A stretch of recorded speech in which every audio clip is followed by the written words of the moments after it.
I have the pleasure to present to you Dr. Martin Luther King, Jr.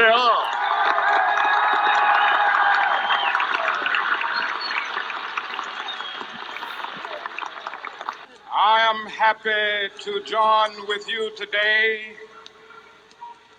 in what will go down in history as the greatest demonstration for freedom in the history of our nation.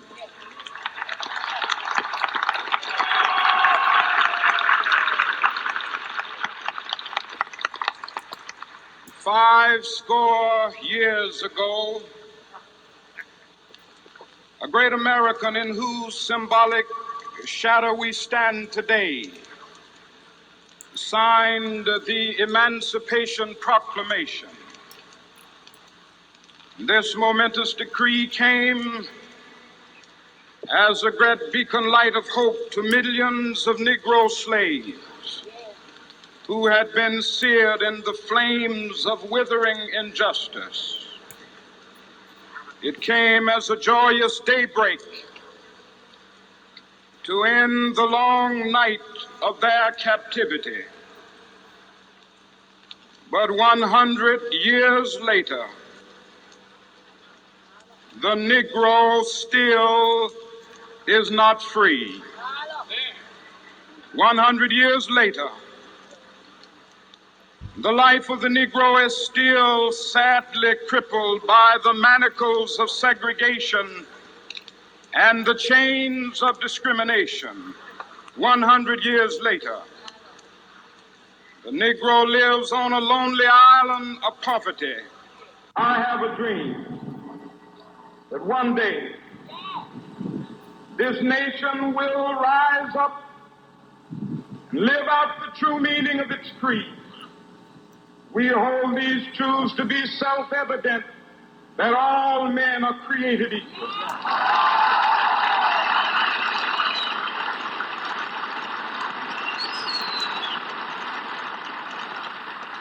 I have a dream that one day on the red hills of Georgia, sons of former slaves and the sons of former slave owners will they be able to sit down together at the table of brotherhood. I have a dream that one day, even the state of Mississippi, a state sweltering with the heat of injustice, sweltering with the heat of oppression, will be transformed into an oasis of freedom and justice. I have a dream. My poor little children will one day live in a nation where they will not be judged by the color of their skin, but by the content of their character. I have a dream today.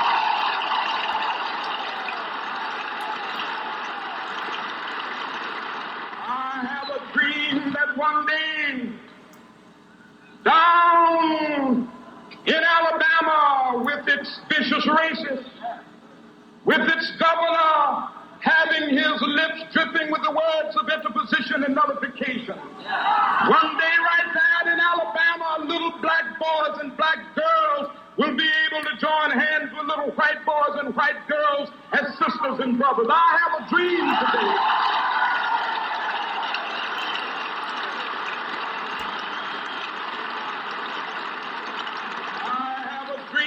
One day every valley shall be exalted, and every hill and mountain shall be made low. The rough places will be made plain, and the crooked places will be made straight. And the glory of the Lord shall be revealed, and all flesh shall see it together.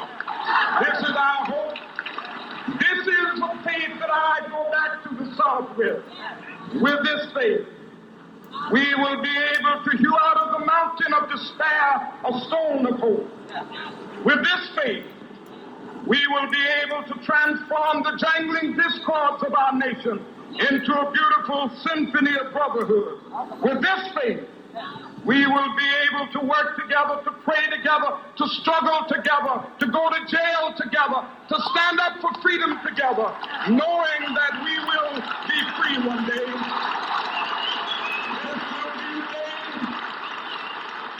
This will be the day when be able to sing with new meaning, my country, tears of thee. Sweet land of liberty, of thee I sing. Land where my fathers died, land of the pilgrim's pride. From every mountainside, let freedom ring. And if America is to be a great nation, this must become true. And so let freedom ring. From the prodigious hilltops of New Hampshire, let freedom ring.